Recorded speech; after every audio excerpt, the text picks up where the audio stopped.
Hey guys, it's Taiwan, and we are here to review Valravn, the B&M dive coaster at Cedar Point in Sandusky, Ohio. Valravn opened for Media Day on May 6, 2016. Opening day was the next day, May 7th, 2016. It replaced the Good Time Theater and the Turnpike cars, so they had like antique cars and stuff. And yeah, this is Valravn is the tallest, fastest, and longest dive coaster in America. The other two in America being Griffin and Shikra. Those two I have not ridden, but Valravn I have ridden. It was the tallest, fastest, and longest dive coaster in the world until Yukon Striker at Canada's Wonderland opened in 2019. And fun fact, Yukon Striker was supposed to open in 2016, the same year as Valravn, but Cedar Point needed an investment coaster, so they needed something to expand their hotel breakers and get more crowds coming. So they asked B&M to make a dive coaster. So technically, at one end we had to wait like 3 more years, but this is my overall opinion on Valravn. It is the height of 223 feet tall, with a drop of 214 feet tall, which is the tallest dive coaster in America, and the height is tied with Yukon Striker at the same height, 223 feet, but the drop on Yukon is different, but we're going to be talking about Valravn, though. Valravn has a length of 3,415 feet of track, and the speed is 121 kilometers an hour, 75 miles per hour. It has 3 inversions. First one being the Immelman loop, a dive loop, and a 0G roll. And the duration is 2 minutes and 23 seconds. And the angle of the first drop is 90 degrees. And it has 24 seats per train. So it has 8 seats per row, and in total of 24 passengers, and they run three trains. Now, this is my opinion about. Now let's go over the ride duration.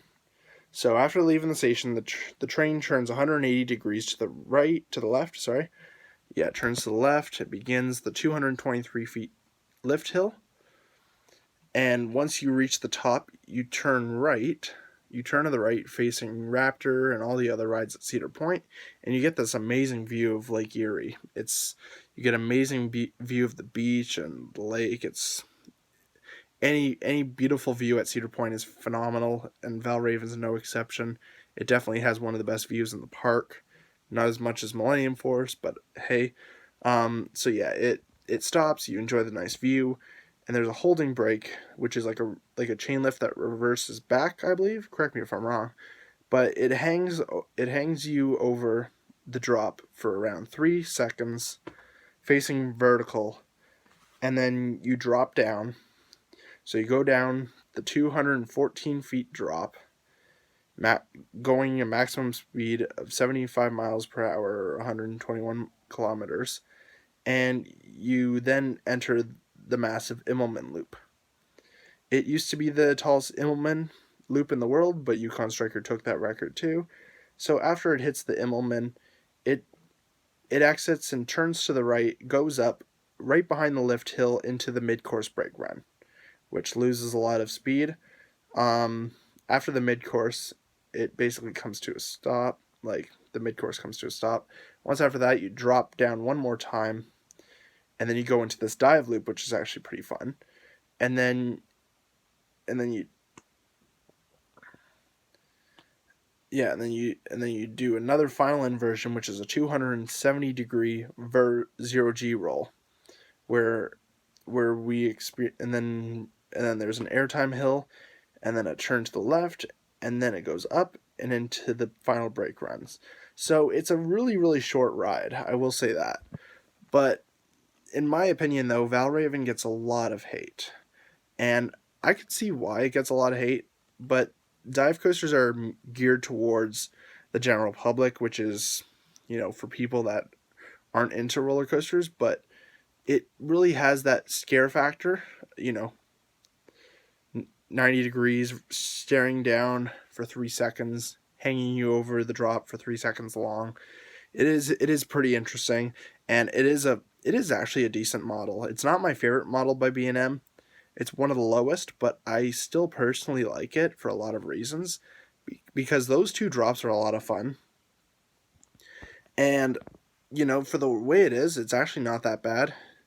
My only problem with the ride for me, it sometimes just loses a bit of speed, like when it goes into the mid-course. But, I mean, when you look past that, it's actually a decent ride, and I feel like it gets a lot of hate in my opinion. And this also gets a lot of hate, and I don't get the hate. Like, just letting you guys know, I've never ridden Griffin or Shakra yet, so I can't say. But a lot of people hate these things called vest restraints. So it, like, digs into your body, you don't get airtime on the drop. But at the same, like, I can understand why people hate it. Like, when I first went on, like, Gatekeeper and whatnot, my shoulders were, like, hurting, and it digs into your shoulders quite a bit. I don't mind vest restraints as much because I'm used to it, but I feel like the vest restraints gets a lot of hate.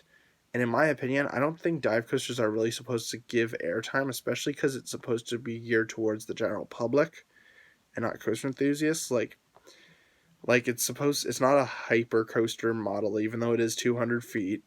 But, I mean, it doesn't have airtime. It's supposed to have inversions. It's supposed to have, you know, twists and turns and higher capacity and whatnot. But I do personally like Yukon Striker better, and I've only ridden 2 dive coasters, which is Valravn and Yukon Striker. I like Yukon Striker better, but I mean, Valravn was my first dive coaster, so I just wanted to review it, and then very soon I'm going to review Yukon Striker for you very soon. But, I mean, I'm going to give it for each categories. For airtime, I'm giving it around a 2 or 3. Or, sorry, I'm giving it a 3. It has a little bit of airtime, but not too much. You mostly get it on the 0G roll, which is amazing. It's, in my opinion, the best part of the ride. For length, I'm giving it a 5. I just wish it was longer. For smoothness, I'm giving it a 10. It's butter smooth. Most B&Ms are smooth. For intensity, I'm giving it around another 5. I find it decent intensity. It's not fast, but it's not supposed to, because, you know, it's geared towards for people that aren't too big into intense coasters. And the length of the ride is really good. Like, the length is like a 5. I just wish it was a longer ride. But I mean, overall, for the overall score, I'm giving it